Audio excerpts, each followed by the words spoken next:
Hi, everyone. Hello, Ottawa. Thank you for your warm welcome. We've been here since Monday. My name is Pamela Grant. I'm the facilitator and strategic advisor for the Independent Police Oversight Review. I'm very, very pleased to see so many of you here this evening, as we have seen over the course of this week with the different stakeholder groups that we've been meeting with. Tonight's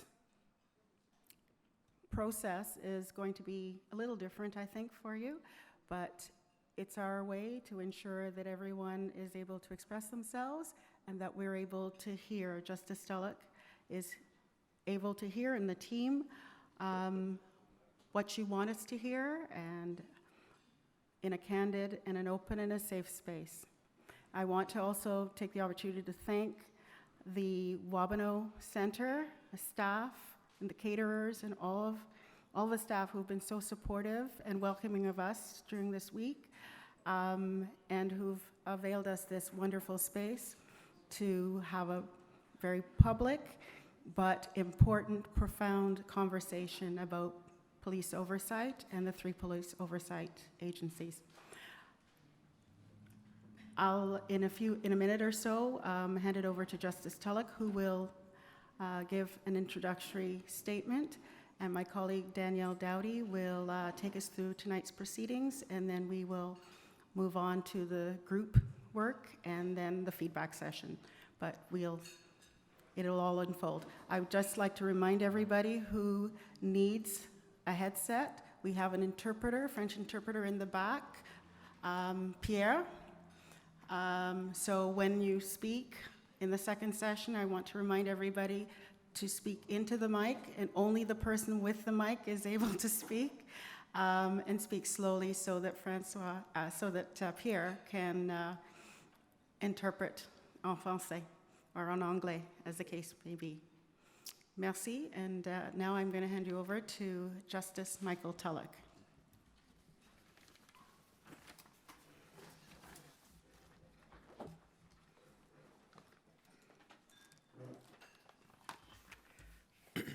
I want to thank you, Pam, and thank to each of you that are here. You know, it's great to be in Ottawa. As Pam has indicated, we've been here since Monday, and Ottawa is a very important city, not only in Canada because it's the capital of Canada, but certainly, you know, it's one of the great cities in Ontario. I want to acknowledge the MPP for this area, Mr. Yasser Natvi, and all the other dignitaries in the room. As indicated, my name is Michael Tulloch, and before I get into my introductory remarks, I would like to begin by acknowledging that we're gathered on the traditional indigenous lands of the Algonquin Nation. These lands were the meeting place for several indigenous nations in the area, and by acknowledging this, we are acknowledging the importance and the significance of the traditions of the indigenous peoples of this country. During my time with you today, I want to hear from you. This is a consultation.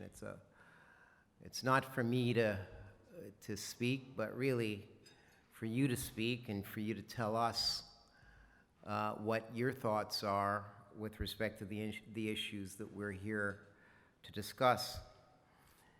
I will begin by providing some brief remarks about the civilian police oversight agencies.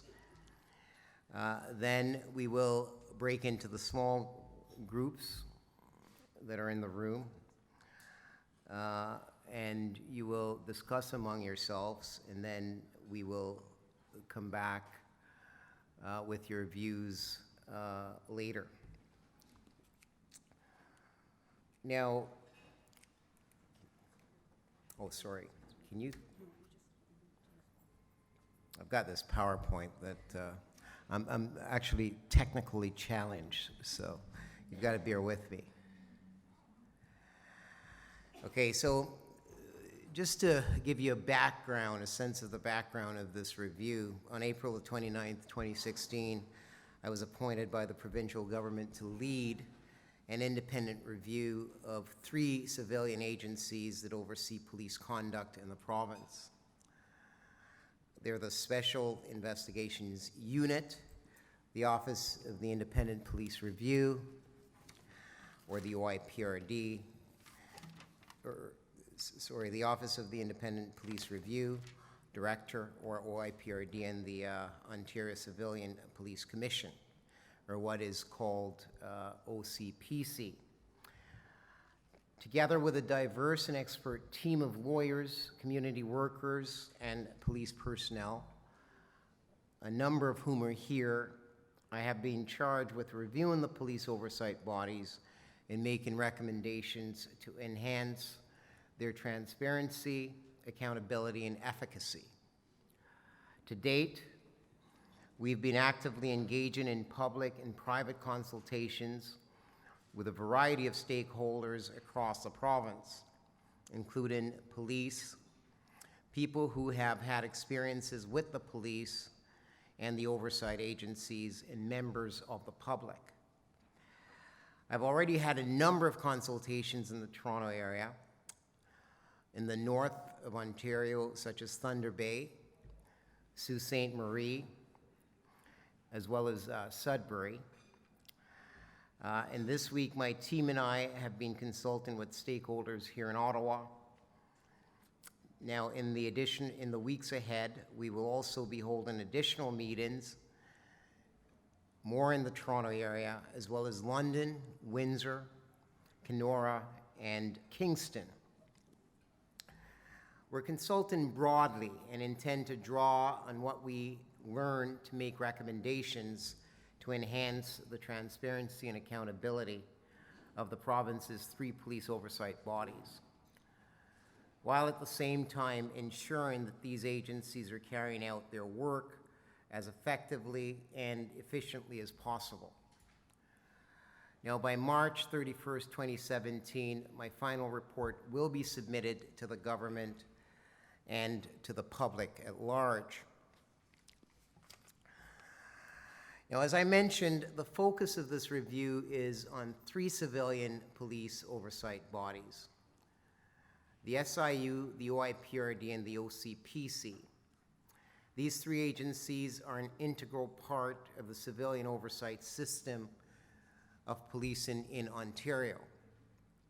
The SIU is a civilian law enforcement agency, independent of the police, that conducts criminal investigations into circumstances involving police and civilians that have resulted in serious injury, death, or allegations of sexual assault. When an incident falling within the SIU's mandate occurs, the SIU is notified and conducts an investigation to determine whether there is evidence of criminal wrongdoing on the part of the police. In the course of its investigations, the SIU gathers and assesses evidence, and the SIU director then determines whether or not criminal charges should be laid against a police officer and reports the results of the investigation to the Attorney General. Now, the second civilian police oversight body that is the subject of this review is the OIPRD. Now, the OIPRD's mandate is to receive, manage, and oversee all public complaints about police in Ontario. These complaints can be about the conduct of a police officer or about the policies or services of the police department. When a complaint is received, the OIPRD reviews it to determine whether it may be suitable for early resolution through customer service resolution. Now, if a complaint is not suitable for customer service resolution, or if customer service resolution is not successful, then the complaint enters the screening process. The OIPRD has the discretion to screen out and close complaints for a variety of reasons, such as the complaint being frivolous or made more than 6 months after the incident. Now, if a complaint is screened in, the OIPRD may retain it or refer it back to the affected police service or another police service for further investigation. Following the investigation, if the complaint is substantiated, a disciplinary hearing may occur, or if the matter is less serious, it may be resolved by informal resolution. Now, finally, in addition to dealing with public complaints, the OIPRD also has the power to examine issues of a systemic nature that may arise from complaints about the police and make recommendations addressing them. The third and final civilian police oversight agency covered by the review is the OCPC. Now, the OCPC is primarily an adjudicative body. Its mandate, among other things, is to conduct hearings and adjudicate disputes related to police disciplinary decisions, budget disputes between municipal councils and police services boards, and disputes related to the provision of police services. The OCPC can also conduct investigations into the conduct of police services board members as well as police officers. Now, with that background in mind about the review and the civilian police oversight agencies, I want to take the opportunity this evening to hear from you. This review is an independent review. And what that means is that I am free to critically examine how these oversight bodies operate. Meeting with you, members of the public, is a crucial part of the process. I want to reiterate how grateful I am that you have taken the time to meet with me today, and I appreciate that speaking about some of these issues may be difficult for some of you, but it is essential that a review of this kind be as thorough as possible and as independent as possible. Now, as the independent reviewer, I consider all relevant information from a variety of perspectives. And I will, so long as you participate and offer me your perspective, consider all of your recommendations. So again, I want to thank you for coming out tonight to share your thoughts and your experiences with our team. And I can assure you that in this process, you will be heard and your views will be reflected in the final report. Thank you.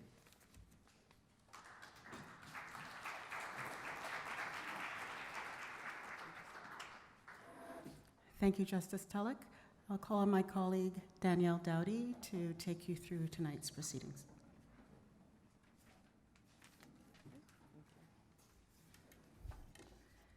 Good evening, everyone. Bonsoir tout le monde. Avant qu'on commence, j'ai quelques annonces en français. Si vous voulez écouter en français, comme Pamela a dit, il y a un service d'interprétation. Veuillez vous procurer des écouteurs auprès de la technicienne à l'arrière. Oui, il est là, OK. Aussi, voici Christine Mainville. Elle est une avocate de la défense et elle est experte en droit criminel. Elle est aussi francophone, alors elle peut échanger avec vous si vous le souhaitez. So I just have a couple of items that I want to go over with everybody. Just as our disclaimer up front, our review, we're not looking at past cases or revisiting judgments. We do want to hear your stories and your experiences because they're very important to our review and to the context that we're looking at this review, but we're not going to be revisiting or reopening cases or reassessing. So we just wanted that to be really clear for everybody.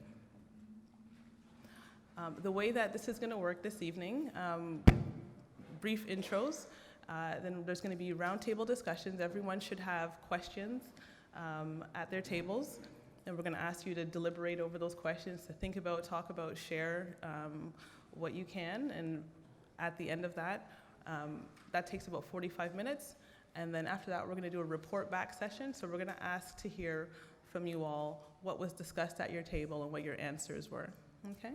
And Pamela's going to get into a bit more detail with that. And just so you know, we are on social media. We're on Facebook, Twitter, Instagram, and we do have our website. We are webcasting tonight, so you'll see the cameras here and at the back of the room as well. That means two things. When you're speaking, if you could speak clearly and loudly, because this is being webcast, but also if you don't want to be on camera, if you could just let us know and make sure that you kind of don't face the camera or turn your back to the camera. Like I said, they're there and they're there. We're also going to be live tweeting from our Twitter account. So myself, Matthew, and Chioma, they're there if they could just wave. So if you see them roaming or taking pictures, what have you, if you don't want your picture taken, just let us know. That's perfectly fine. But if you see them taking pictures, that's what that's about, and you can go on our you can go on our Twitter account. We are going to be tweeting under the hashtag BeHeardON, ON for Ontario. So feel free to join into the conversation, ask us questions there, post your comments, and participate. Okay, thank you so much. Bonsoir. Merci, Danielle, and thank you. So I want to make sure a couple of things before we get started. I want to make sure that everyone at each of the tables has signed the sign-in sheet. It's important because when the report is released in March, we will email you the link so that you will have your own copy. So everyone who's participated and who signs these sheets, so please make sure that you do that. I want to make sure as well that everyone on their table has the 11 questions that we're asking you to discuss and deliberate and to record during the next 45 minutes. I'm also asking that each table think about and assign the person who will give feedback after that 45 minutes, and we will be passing a mic around the room to each table, and of course there'll be an opportunity for there to be any additions to what is said at each table. But given the size of the room and the numbers of you, and to ensure that everyone is heard and that we are able to record all of the diverse responses, if the 6 tables before you have indicated the same thing, you are able to feel free to say you agree and highlight and emphasize the points that you made at your table that no other table has emphasized or made before. So does every table have questions that they can see and identify? Okay. What also will happen during the 45 minutes is the members of the team that have been introduced, including myself, will circulate and listen in, if you don't mind, to your conversations. Not necessarily there to present but they can answer some questions or clarify for you as you have the discussion. I will give you a time check throughout so that we're ready to report back at the end of 45 minutes. All right, so first and foremost, we talked about making sure that the SIU reports are made public in their entirety. We'd like to know how decisions are made. How do we know that when recommendations are made, that they're implemented and followed up on? We would like the definition of serious injury to include psychological injury. So we'd like that opened and to be defined more clearly. We also have some concerns about the 6-month time limit. We recognize that for individuals who are traumatized by certain events may need longer than 6 months to pull themselves together and be able to participate in a process. We feel that all of the oversight bodies should have the ability to review the police data. We'd also like that police data made public. The oversight bodies should be able to review to determine if appropriate charges were laid, and if they weren't, why not. And then we'd like them to report back to the community on a quarterly basis. We'd also like to note that currently, certainly here in Ottawa, the present complaints process is not very accessible, especially if you're somebody who has a language barrier or a mental health issue, or of low socioeconomic status, or of differing abilities. We, as I said, would like the data that's collected to be made public, but we'd also like to know the demographics of people who are making complaints and who have concerns about how the police are doing their job. We'd also like to, I think there was some at the table who identified that the SIU has a specific timeline around how soon investigations need to be completed, but we know that that's taking a longer period of time, and we'd like to know what the criteria for extending those timelines are. Ultimately, we'd like the oversight bodies to ensure that the police are held accountable. And lastly but not least, we'd absolutely like to see police services across the province implement the Philadelphia model in relationship to women who are experiencing violence and sexual assault. Thank you. Thank you, Leanne. Can you pass it on, please, to Sylvie? Good evening. We also had a lively discussion, but we'd like to just touch on 3 key issues. Questions number 5, number 8, and number 11. We feel that for police oversight agencies, they're not open enough with their investigations, and my understanding, there's only been 1 case that was revealed to the public for SIU in the last few years, and it was a case in Toronto. We feel that every case should be made public. It's just more of a freedom of information for everyone, the taxpayers, and every case should be transparent and accountable. And then number 8, we feel that former police officers should not be working as investigators, and it's more of a conflict of interest than anything else. We recommend that background checks should be done for all potential candidates so that there's no police background for these. It should be just civilians. For example, I'm just giving an example. SIU has civilians but also has former retired police officers, and we feel that's a conflict of interest, so we're recommending that it should be just regular citizens. And then number 11, if there's any wrongdoing, if there's any wrongdoing, police should be suspended without pay and not, for example, put on administration leave, because if you and I, regular Joe Schmo, working in the general population, if we're suspected of any kind of, actually it happened to me personally. I have a former co-worker at a hospital who was suspected of activity, and he was suspended for 2 years before the case finally got thrown out. We feel that police officers should not be paid while they're on suspension for suspected activity. Thank you. Thank you, Sylvie. So over to William and Patricia, the next table. Thank you.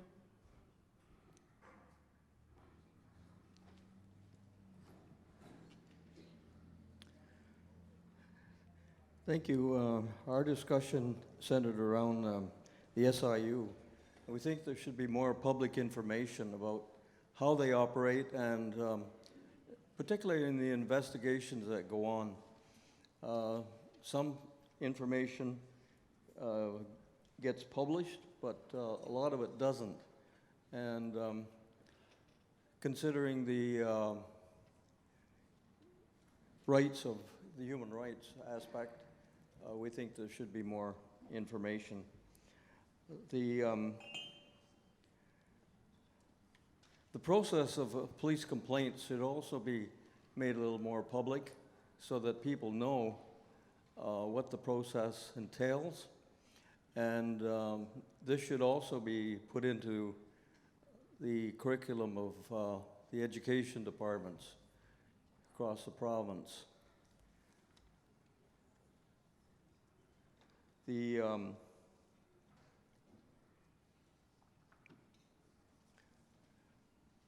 SIU and the various other police complaint organizations should have access to liaison persons, I think. We feel that the cultural communities that are being served by the police can come up with liaison persons, and the police themselves can better utilize those persons that they employ with respect to those cultural representations. There needs to be consultation with the community and the police, and training can be utilized to make it a little more comfortable for those persons to be proper representatives of their community in the police service. At present, a lot of the police officers that are employed are simply utilized as regular members and not as persons who can make inroads into the communities, the particular cultural communities that they represent.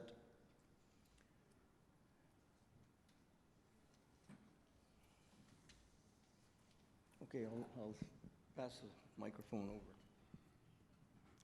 I just Thank want to you, say William. that we do have an insider. William is a former insider, as he was a former police officer himself for many, many years. So we did talk quite a bit about the SIU. We spoke about data. I'm not going to repeat what other people have said, but we spoke, for example, about needing data on how many cases that the SIU looks into that involve people who are racialized, for example. That's just one example. We also spoke about the perception. So there was a discussion around the table about the fact that people have actually never used the complaint process and why. And there was discussion about how there is a perception that the police do not listen when you do call to try to complain. They don't think you're credible. The cameras are asking for you to stand up. You can continue, but please stand Okay, up. I understand that, but I'm not going to stand. Okay, Please that's respect fine. that. Thank you. All right, I Okay. respect that. Thank you. So we spoke about that perception, whether it's people calling to complain about historical sexual assault or people calling to complain about criminal harassment, et cetera, not being considered credible, not being believed, et cetera. So there is that perception out there, and we spoke about the need to build trust with equity communities and how that work can be done. And William mentioned the issue of liaison officer, and I just want to mention, for example, the model in the public school system, Ottawa Carleton District School Board with multicultural liaison officers. You could have something like that, a liaison officer who assists the police in liaising with equity communities. Thank you. RJ and Layla? Okay, so firstly, there's no respect for holistic indigeneity. So within the structure of the police institution, there's no cultural safety within the colonialist context. And we had 2 Cree members in our group who had brought this up continuously within their experiences with police.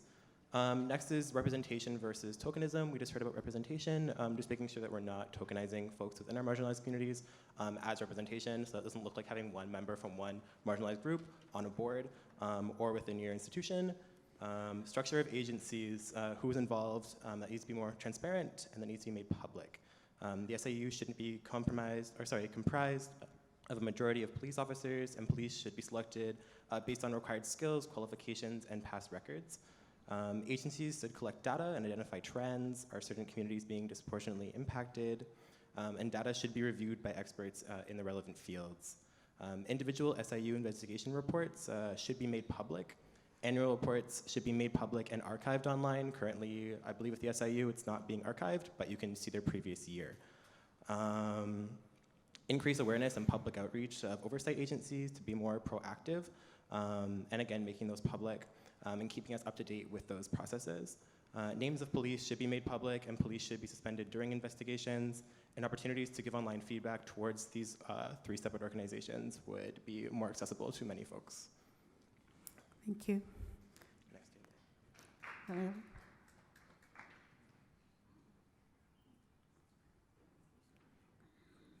Go ahead, Lila. No, actually, it goes to Marie Christine over at that table. Thank you.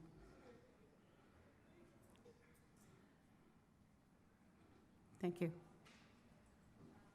Short? Oh, okay, hi. I'm not gonna go over what a lot of people said, but I'm just gonna add a few points. The first question, when they got asked if people know the 3 organizations, it was brought up that the third one, the Ontario Civilian Police Commission, is either unknown or very, very, very just, like I think I heard of it, so that might be one of the problems just right there. The other thing too is people don't know the organization, but certainly don't know the process for complaint. I work at the Legal Information Center, and we have often people coming in and say, okay, where do I start? How does it work? We need more education, more place where the public can understand the process and can understand that it is independent and they can be heard. People often think that, why should I complain? The police will win. I will not be heard. So that is a big problem. We need to oversight that stigma and make sure that the general public and the organization know the process.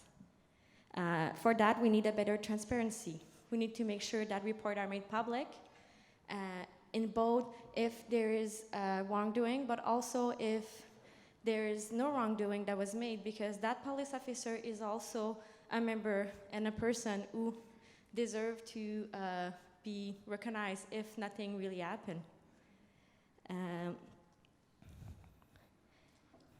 For the question about should police officer work in those organizations, we think that a best of the mix of both should be done, like civilian people and former police officer, because they do have the knowledge of those police group. However, it should not be only former police officer. Inside of the data, we think it is important to collect it, but only if relevant. And the data must be protected and regulated. Only people who needs to have access should have access, because we want to make sure that those data is not used for prosecution, but could be used only for study and the research and such thing like that, and not for prosecution. This data must be protected and limited access. And the rest has been said by other people around the table. Thank you. Thank you, Marie Christine. Could you pass the mic over to Jackie Beckles, please? Hello, good evening. So I too will not repeat what others have said, but to give the collective a little bit of background of the people around my table, we have many, many years of experience working with the community and working with the police. So in terms of our experiences with the police, they've been both good and bad. Speaking from personal experience, my experience with the police seemed to have changed once I acquired a legal education. And when I was young, it was generally bad. And once I came to Ottawa and went to law school, my interactions with the police had a very, very, very different tenor, where I had more education and was able to assert myself a little bit more. And the police seemed to respond to that. When I asked them questions, they sensed a certain amount of information coming from me, so they knew that I was not somebody who was easily afraid. And that seems to make the difference. One educator at our table, a former educator, expressed that in terms of advocating on behalf of our communities and our children, we would encourage the people who are having negative interactions with police to come forward, to complain, but we would be there with them to assist them through that process, because an uninitiated person going through that process alone is not aware of all the difficulties and the perception in dealing with these complaints mechanisms, the SIU and the other two agencies, is that either you're not going to be heard, you're not going to be treated fairly, your complaints are going to be easily dismissed, or at the end of the day, the officer is going to be found with absolutely no wrongdoing, and the complainant has to be prepared for the process. And ultimately, what may happen is persecution and possibly threats or harassment along the way, and the person needs to be prepared for that. In terms of the composition of the agencies, there was a recommendation made that it be 1/3 police officers, 2/3 civilian. We recognize that the police officers do have experience and should be on the board, but that the civilians need to be there to oversee the process and be part of the process as well. In terms of the publication of officers' names, should they be investigated, we thought that absolutely they should be, because if members of the public's names are released to the public when they are arrested, so too should be the officers when they're being investigated. If they're cleared, then again, that should be made public. In terms of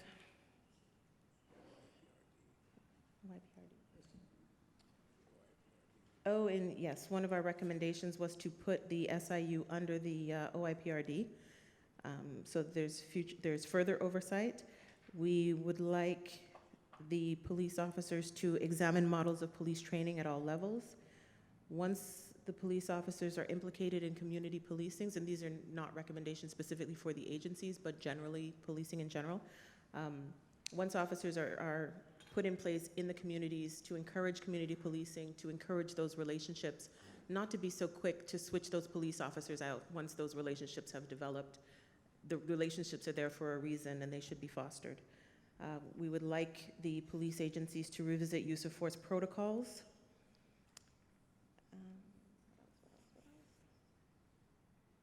Increased independence from the police to lessen the effect of police policing themselves.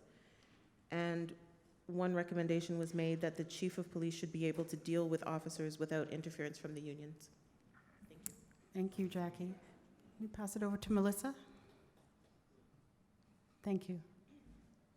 Okay, so before we even got to the point of talking about the questions, our table expressed the concern about whether or not this is a safe space to be having these conversations itself, and there may be more that could be done to make the space more accessible to participation from all of our community.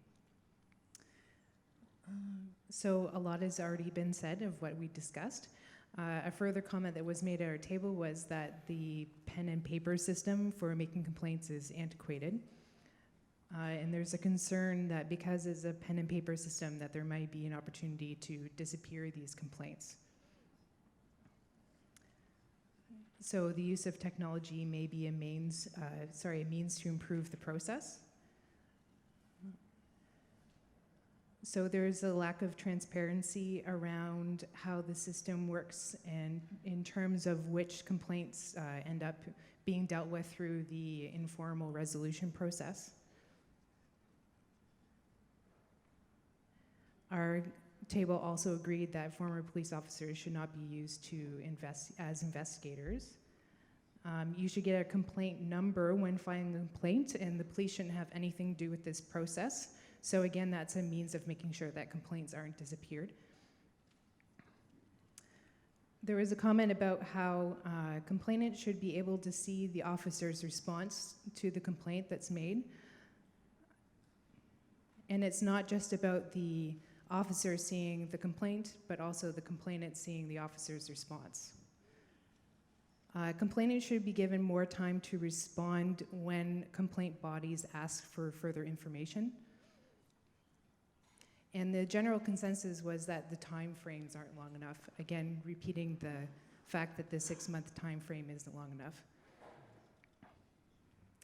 In regards to question number 9, we had a long conversation about this. The general feeling is that if you're going to collect things like race data, there should be a means by which to make sure that it's data with integrity, or a built-in system to confirm that the data that's being collected is accurate. So there's a general concern that it shouldn't be based on individuals' perception of another person's race, for example. I would also say that the disciplinary decisions that are on the OIPRD's website should be integrated into a searchable database. As it stands, they're all in PDFs, and you can't just go onto the website and look for specific key terms, for example. It makes it very awkward. Another thing is that the police should have their own insurance and their own lawyers. We shouldn't be paying for their representation.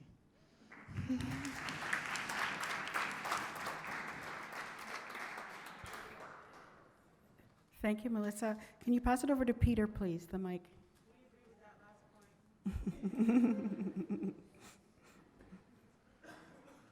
This is not a consensus document. This is an amalgam. I'm going to go to 11 to start. And so we should have a provincial ombudsman who should be able to review and examine the SIU's work and report if the need arises.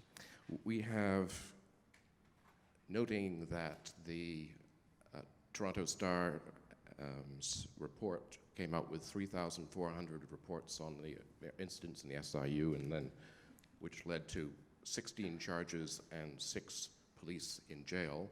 It shows a system which is designed to fail. So one suggestion, at least, is that we have a separate dedicated service with its own investigators, with its own forensic team, with its own prosecutors, and, if possible, that be a national service.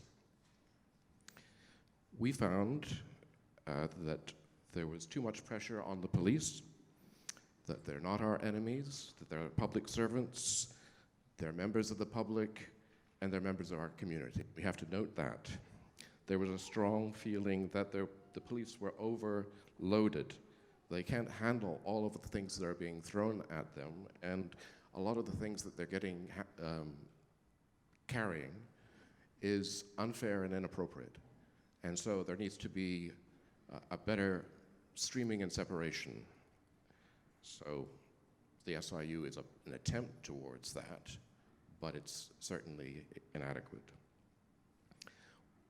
Accountability was being mentioned, and we are completely in favor of that. Transparency, a higher standard, a practical suggestion of a 360 body camera so that you can see all around the system to see what's happening around the police officer who's on. The police should be defunded, disarmed, disbanded, demilitarized, and the idea that somehow we're talking about civilian oversight presumes that the police are not civilians, and that essential understanding has to change. There's also something saying that the police in Ontario follow the lead of the Vancouver, or should follow the Vancouver police in not criminalizing sex workers while not using existing laws to target and deport migrants. Regarding bad experience, we had mixed. Some people have had good experiences, some people have had bad experiences, some people have been beaten up, some people have, most people have not, but it's very mixed. Some people have been advised by senior police officers not to report because it's too cumbersome and it's ineffective. So if the senior police officers are advising members of the public not to report, it tells you that something must be wrong. So as far as police oversight, questions 5 and so on, we talked about the requirement for statistical analysis. We need to have the equivalent of hockey cards, so we know, who's shooting who's shot, who was the shooter, what were they, numerically, if you like, count it up, and who was the shooter and who was shot. You have to have a complete picture. But not everybody agreed in that. That wasn't, again, a consensus. Some said, no, I'm a Canadian. I don't want any of that. Keep that out. So it wasn't a complete agreement. at all. But there was a general agreement that transparency is required. We should have comprehensive reports by the SIA, for example, the idea of quarterly or interim reports, comprehensive reports, open data essentially being a default, and then going for classification rather than the other way around, saying everything's classified. So openness, I guess, is the key here if you're going to have a credible system. So I will conclude. Thank you. Thank you, Peter. Could you pass the mic to the table beside you, please? Thank you.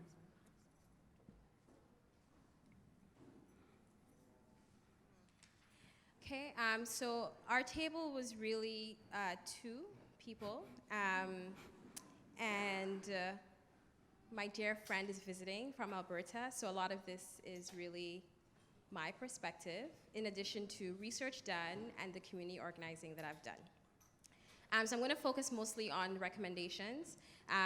Broadly speaking, a lot of us have had good and bad experiences with the police, and being in this space with so many cops, we did not feel very safe. Police abolition is the way that we think things should go, but before we get there, these are some recommendations. We do believe that the data gathered,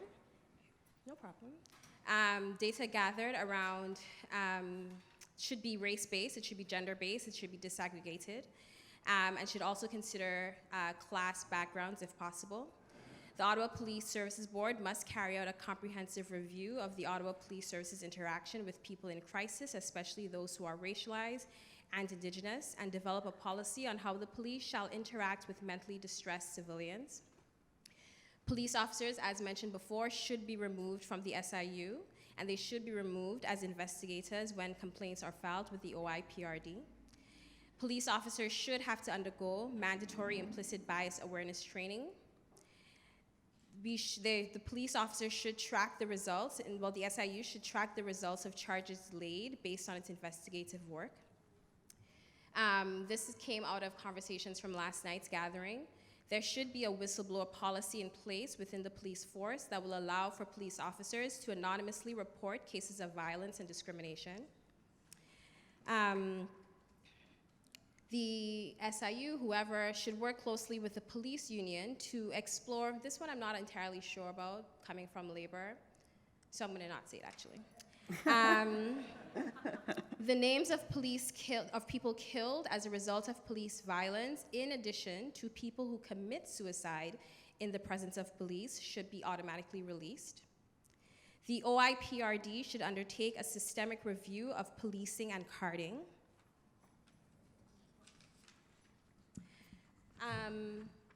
The reliance of the OIPRD on police professional standards within police services should be reviewed. The use of lawyers and adjudicators in professional standards hearings also needs to be reviewed and rethought.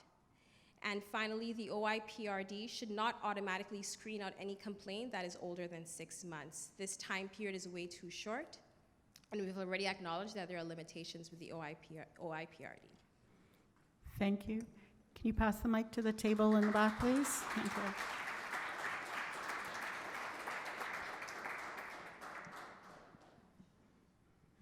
All right, so thank you guys for all being here tonight. I'll start off by saying there's clearly a lot of really smart people in the room today, and you guys have hit the nail on the head on pretty much everything that we've sort of come up with our group here. So in the sake of time, we won't repeat them, but what we will do is highlight a few key points that came up. And it really centered around training for cultural competence. We said that there needs to be a commitment to the funding for that training. It's one thing to say that it's important, but it's another thing to commit to that funding. Education and awareness campaigns regarding issues of anti-Black racism, anti-Indigenous racism, anti-Islamic hate crimes, those are all things that are happening and they're real today. So building in awareness and training campaigns that acknowledge some of those biases and ensure that they're being run by individuals that can speak towards what it means to be racialized, and ensure that that's a top-down approach, so that at every level of the police services, there is a representation of our community on all fronts. We also focused on proactive deterrence. So in addition, build in a cycle that ensures that there's accountability. You know, these police oversight reviews and consultations are not new. They've been going on for a very long time. So build in a pulse check to ensure that we're not having the same conversations every 5 years. You know, there's been enough bloodshed. I think it's time for us to hold each other accountable by coming here, but also for the next generation to ensure that they don't have to take the time out on a Wednesday to talk about some of these issues that have been plaguing us for a really long time. So in addition to that, you know, we said that it's important to track the data. For question, I think it was number 8, data collection is super important. It allows us to ensure that we're accountable and that we can make decisions through the data that is collected. So all things considered, that was really one of the main things that came together. And we wanted to ensure that legislation policies are put in place to address the systemic problems in relation to the vulnerable and racialized communities.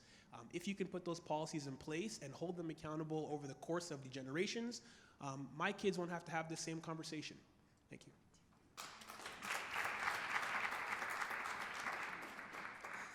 Thank you. Do you mind if I just make one quick comment? Yeah, I just wanted to make a quick comment that I know that there's folks in the room, we've talked about being comfortable in safe spaces, and there's folks who have been silenced after they've shared their thoughts, and it's really important, especially within our communities, that we encourage critical thought and we encourage people speaking truth to power. So I hope that we really think about that and internalize that, and there isn't any silencing that happens laterally or, you know, within our communities. Thank you. The mic can stay there. The next speaker is Trevor Hall over here. Thank you.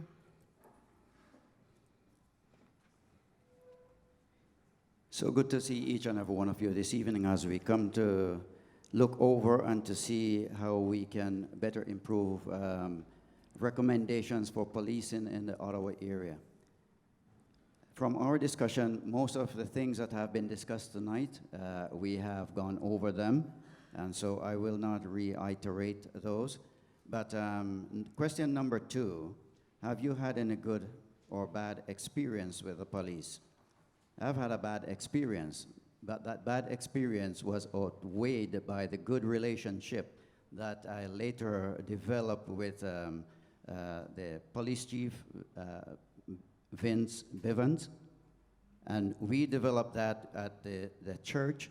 He would visit us. We would put on special occasions for people like in the fire department, ambulance workers, the police, and we would have an appreciation day and invite them and celebrate them instead of putting them down. And so that was a big deal. Each year we would celebrate people in the community who would render assistance to us. And we developed such a relationship that even the youths get to know the police officers, and they were doing a good job.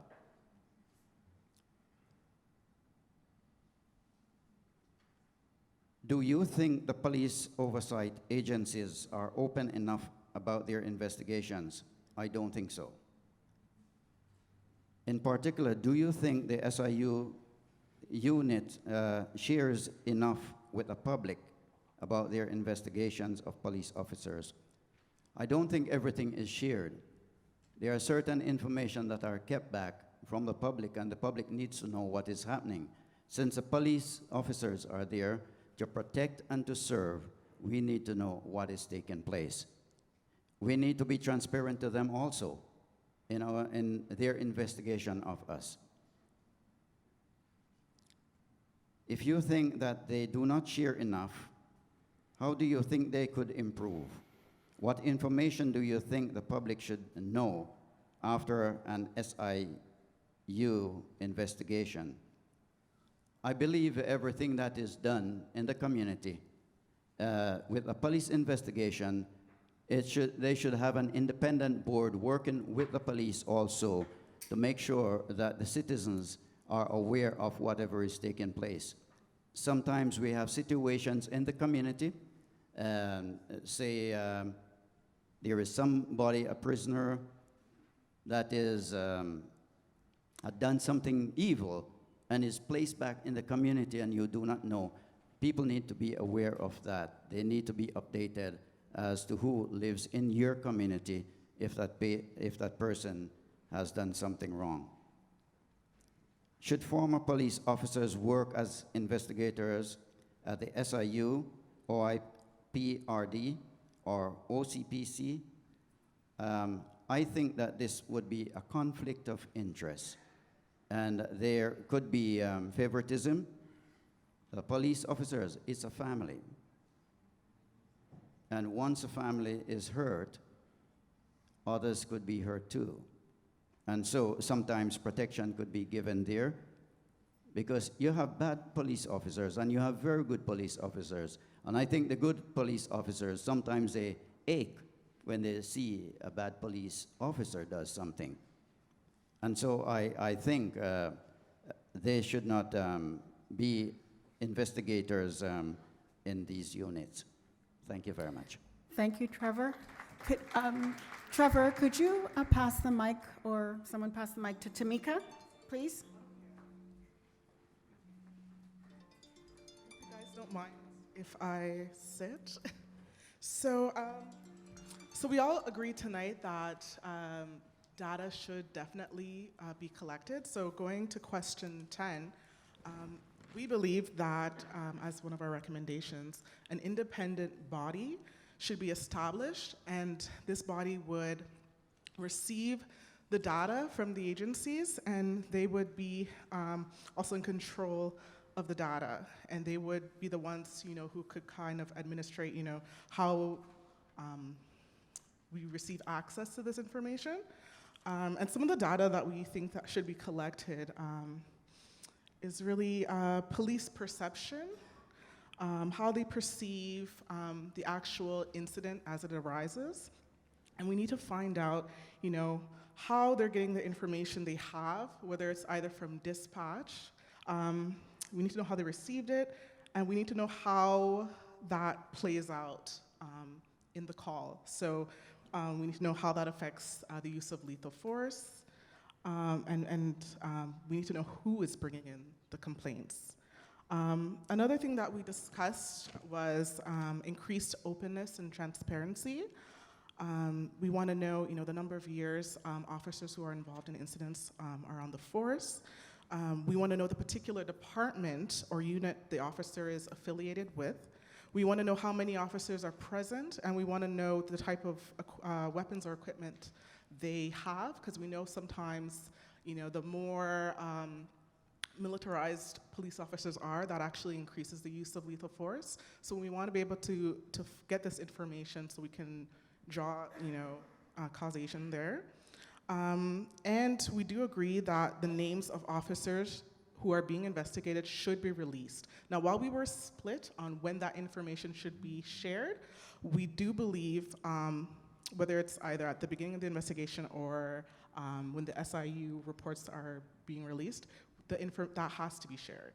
And particularly when victims' names are released, we think the officer's name should be released as well. And we also talked about, in terms of when SIU investigations are initiated, oftentimes when press releases are given, they often contextualize the incident to try to influence public opinion before the investigation is complete. And what we all agreed on is, if any information is shared at the beginning of the investigation, it should be the basic facts that A, B, C, D, E happened, and there's an investigation underway. And one of the things, so you guys covered a lot of things we discussed, so I'm trying to pick out some items. In terms of independence on these oversight agencies, yes, we do agree that there should be a higher percentage of civilians who are on these agencies, and we do believe that these civilians can be trained and empowered to do investigations. So we talked about, people from universities, the media, et cetera. Just because we talked about kind of the danger of only having, former police officers and talking about the police culture that's involved there, and we need to have these agencies be more representative of the public that they're serving. And I'm just looking really quickly. think those are the main items, and I just also want to thank you guys for a lot of things you shared. I think we're all on the same page, and the biggest issue right now is not just making these recommendations, but seeing them implemented and seeing them actually have teeth with the agencies and with the police services in Ontario. Thank you very much. It is 7:59, and we've received feedback from every table. What we'll do now is I'll just put a quick question. I'll test the floor to ask if everyone is okay, to see if there's any more information or feedback that anyone would like to give, and then we will close off. Well, go ahead.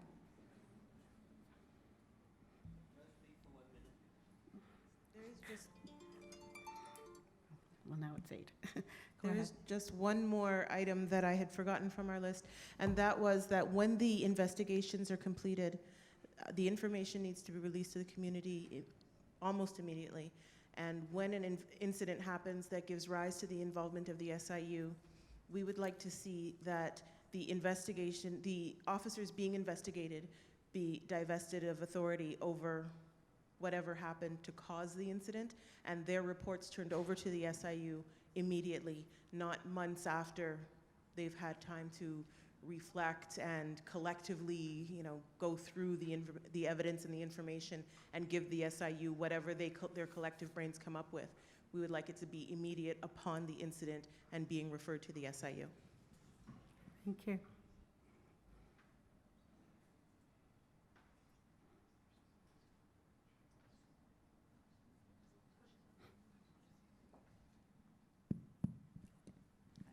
So my question is about community outreach. Is there any representative of the SIU here tonight? Anyone representing the Special Investigation Unit? Thank you. So my question is, what is your community outreach strategy? Because we've tried to work with your organization. We've tried to engage you to come to the community, to share exactly what it is your mandate, and we didn't get any response. So my direct question is, what is your strategy, and what can we do as a community to make you want to come work with us, basically? What can we do? So that's a great question. Tonight there was about a consultation. I'm only here to listen to what the community has to say. However, after the meeting is... Sorry, that's a great question. I appreciate you asking it. I'm here to listen tonight on behalf of the SIU to hear what the community has to say. But what I can do afterwards is give you my contact information and we can talk about collaboration. Well, I'm sorry, that's what we can do at the moment. This here is Justice Tulloch's consultation to hear what can be done about the oversight agencies.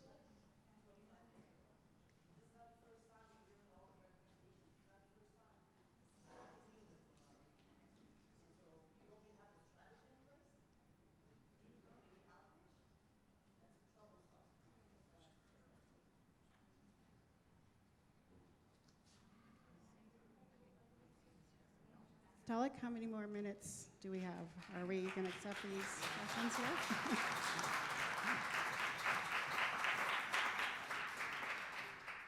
Okay, so just let me see all the hands that are up that want to say something now.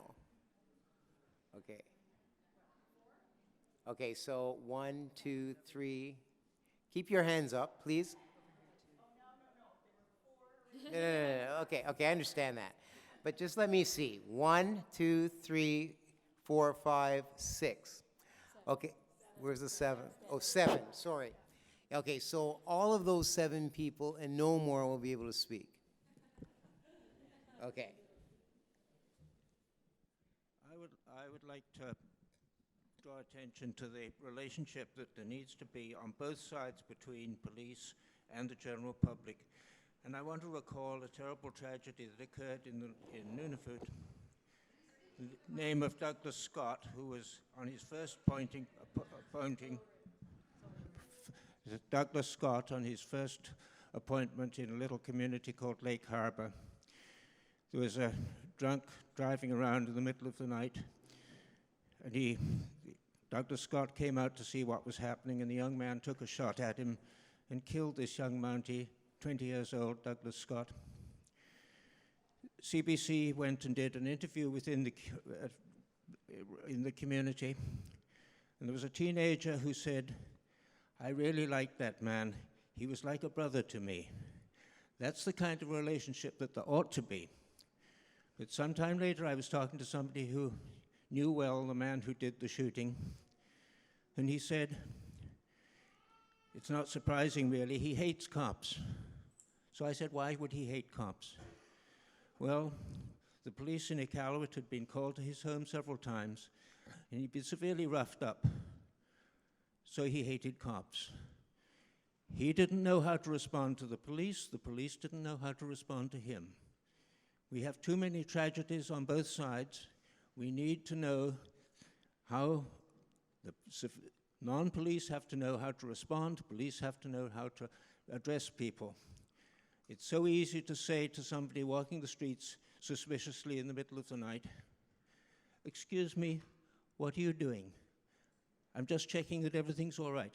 If you get an answer, well, give him the ride home. Don't just treat him like a piece of dirt because he's no business to be out on the street. Similarly, there has to be a response. "Good evening, officer. What are you up to?" So, as I say, it's really, really vital on both sides that there be communication and understanding between the two sides.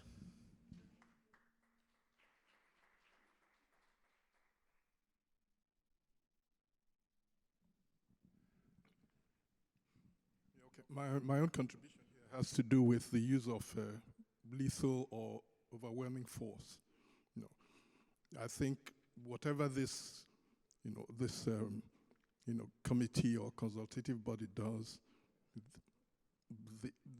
it should de-emphasize a shoot-to-kill policy.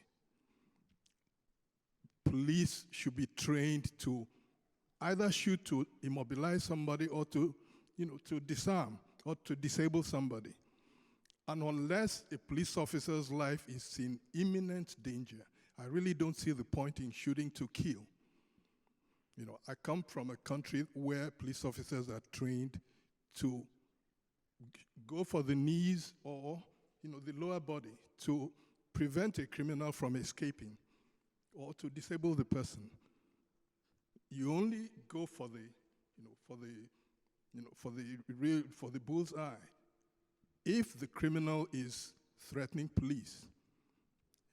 That's one point I would like to emphasize here. The other point is in taking down a suspect. It doesn't make sense to put the suspect's face on the concrete because then you're preventing the suspect from breathing. And if somebody cannot breathe and he has 2, 3, 4, 5 police officers, some sitting on him, others punching, well, you can only, the person ends up in the ICU or in the morgue. Thank you.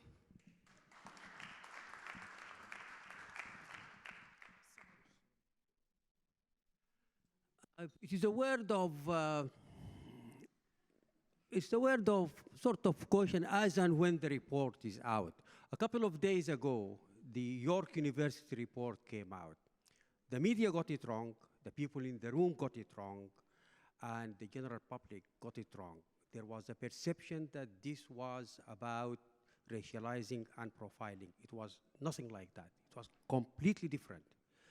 And I would suggest that as and when the report is ready, the dissemination process, the summary process, needs to be very well articulated, needs to be very well designed, so that we get you and we get the report right.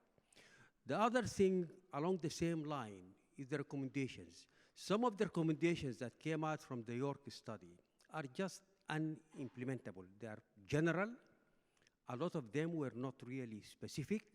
So what we would like to see from your report is practical, doable recommendations so that the report does not get shelved for no value. Thank you, sir. Thank you.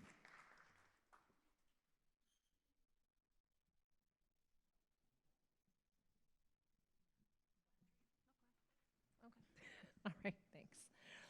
So I want to speak, I prefer to sit, if that's okay. I want to speak specifically to some of our work looking at violence against women and the reporting of violence against women to policing services. And we've talked a lot tonight about, obviously, SIU and OIPRD and how to strengthen those systems, although we know that women don't access them generally. But I do think that we need to think about transparency in advance. And what I mean by that is that we don't always have to wait until there's a problem when the person gets into the complaint system to start thinking about being transparent with them. So if somebody goes and files a police report or has an encounter with police, I think it's really beneficial to consider making sure that citizen also has a copy of that documentation. Because one of the things that's most difficult for people when laying complaints is they have no documentation, whereas there's a huge police file that's documented on them. Information is power, and if people don't hold their own information, they end up having difficulty bringing their complaints forward, proving their complaints, proving that what was said to them was said, proving what their experience was. And so you can waste years doing freedom of information requests to try to get police files and all kinds of stuff rather than getting to the heart of the concern. So let's try to think a little bit proactively about how we can make sure that citizens leave police encounters of all kinds with their documentation in hand and in advance. The second piece that I want to raise, and I know that it hasn't been said outright tonight, but one of our concerns is that we know that with the SIU, the second highest complaint that the SIU receives is a sexual assault by police officers. We need to be having this conversation openly about what's happening to people, both in the course of strip searching, all kinds of different components, but then also sexual violence that's targeted at marginalized communities. And the barriers to marginalized communities and marginalized women being able to report and be transparent about that experience are incredibly high. I will say that many of them chose not to be here tonight. So I think it's really important that we not lose that in the mix and not drop it off the slide where you're describing the SIU. Part of your slide ends, incidents involving police officers and civilians that have resulted in serious injury or death. That's what it says on this page on your slide. It says injuries involving police officers and civilians that have resulted in serious injury or death or allegations of sexual assault. So let's please always keep that on the slide. Thank you.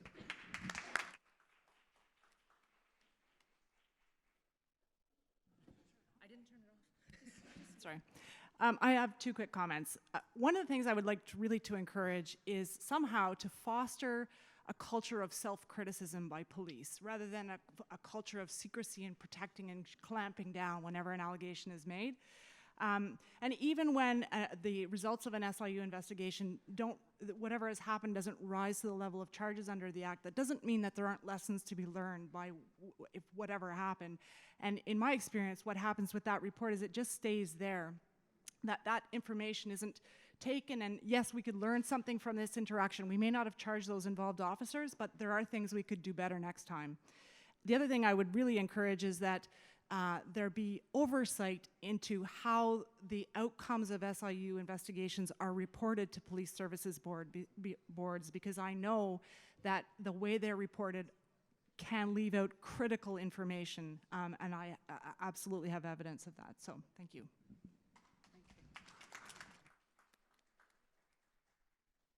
One question. I feel like someone's missing in the audience. I maybe sent some representative, but where's the police chief? And my basic question to him would be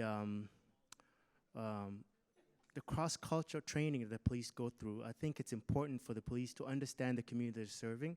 Many of us are running away from countries that are pointing guns at us to get here, so we do not know how to communicate with the police, and I feel like if they understood us a little bit better and through communication, it would make a good progress. So it's sad that the police chief's not here, because I think it would make a huge difference. I'm just interested to learn. Maybe my good friend Floyd could teach me what they go through, the cross-cultural training that they go through, because I think that will make a huge difference. And I'm interested to provide some ideas as well. So that's my question. But thank you for being here. I really appreciate this event.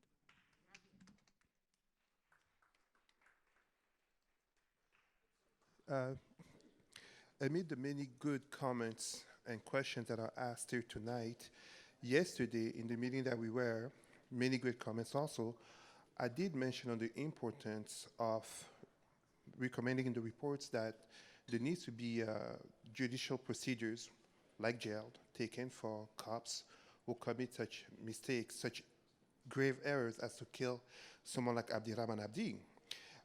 Today, in my community and among the many people that I talked to about yesterday's meeting, one of the common comments that came actually was the fact that Monday's report, the inability of police to clearly say racial profiling, despite the very obvious statistic that they collected themselves with York University, is a problem of trust. So when we come here tonight, and I know I came late, but from what I heard and clearly saw, when a question is asked to the SIU and they're unable to clearly lay out a strategy, yet just to come here just to observe and listen, when we're talking here about life situations, there's a problem of distrust, and we have to be honest in recognizing that the police as an institution, I'm not talking about an individual cop, but the police as an institution is not helping its own case, because things like, baseball parks or basketball camps with youth, they don't mean anything. I was that teenager who played in the police league as a youth, and I'm now an adult who basically has to deal with my family, my friends, and other people in my community and organization that I work with who absolutely do not trust the police. Here in the US and in France, where I come from, it's pretty much the same. I mean, there comes a point when you have to wonder, Ottawa, Montreal, Toronto, just to give the example here, and even when we take Winnipeg as for the native population, the general distrust of police is not just a problem of the civilians, it's a big problem from the police, and they are not helping themselves, just as we saw the member of the SIU today, giving his card as a contact instead of answering a question. There's a big problem. I'm sorry, I just wanted to mention that.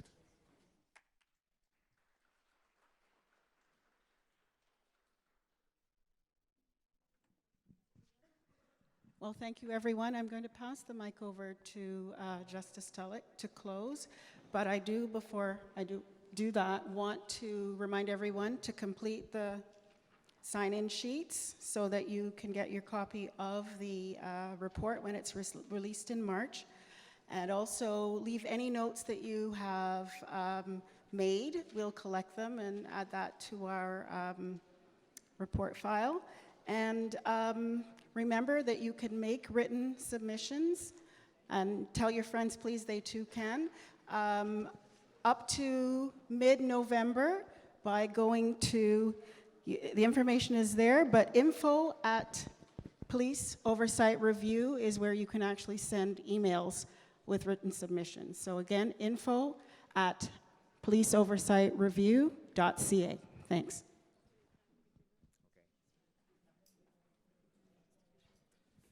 Okay, I just want to thank everyone again for your input. Thank you for taking the time to come and to be a part of this consultation. As I've said before, you're a very important and integral part of not only this community, but of Ontario, and your voice is important to us within this consultation process. We've heard you very, very carefully. We've heard you loud and clear. We've listened to each and every one of you very carefully.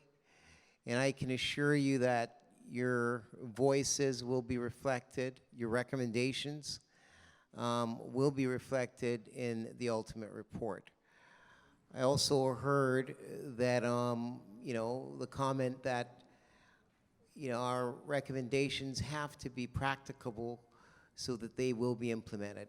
And I assure you that as a team, we are going to be taking all of the recommendations that we've heard in this room and throughout all the other consultations that we're doing throughout the province of Ontario. We're going to synthesize them and ensure that they are reflected.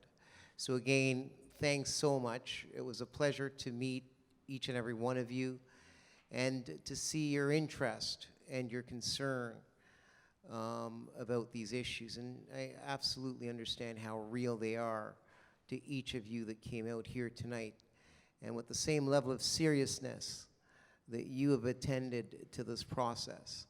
I can assure you that we as a team will attend to the ultimate report that we will be crafting for the government. Thank you. Good night, everyone.